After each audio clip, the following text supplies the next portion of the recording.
les pommes.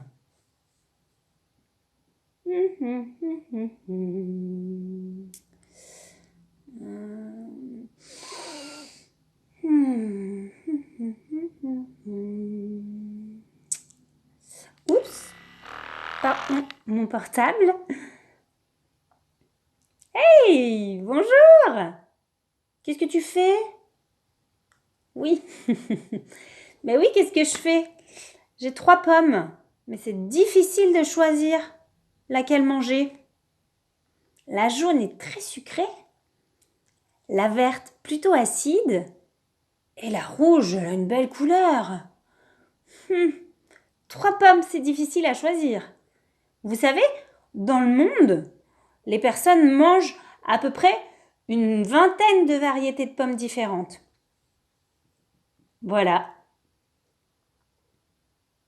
Une vingtaine, mais il n'en existe pas qu'une vingtaine. Il y en a des pommes, plusieurs milliers dans le monde de variétés différentes. Oups, encore mon portable. Et explique aux enfants, qu'est-ce que c'est qu'une pomme? Qu'est-ce qu'une pomme? Venez, on va aller dans la cuisine. Alors, donc la pomme, qu'est-ce que c'est? C'est un fruit qui est comestible, on peut le manger. Au niveau des goûts, il y a des goûts plus ou moins sucrés ou acides, ça dépend. Pour les couleurs, il en existe plusieurs sortes, mais principalement jaune, rouge et vert. Où est-ce que l'on trouve les pommes?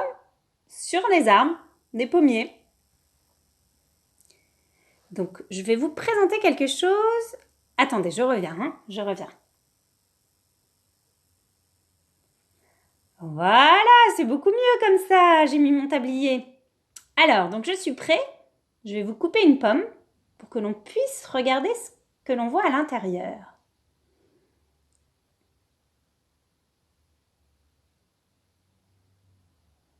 Alors, regardez. Vous voyez? Attendez. C'est mieux que je vais laisser le relais à quelqu'un d'autre qui va vous montrer sur un schéma la coupe d'une pomme. Et à toi. Ok. Alors, maintenant, je vais vous présenter la coupe d'une pomme avec les noms des différents éléments. Voilà, donc le dessin de la coupe d'une pomme. La petite queue sur le dessus, ça s'appelle le pédoncule. Tout autour, la surface, c'est la peau. À l'intérieur, voyez la chair. Et puis, au milieu, les pépins. Et la petite queue que l'on voit en bas sous la pomme, c'est le reste de la fleur d'avant. À toi, merci.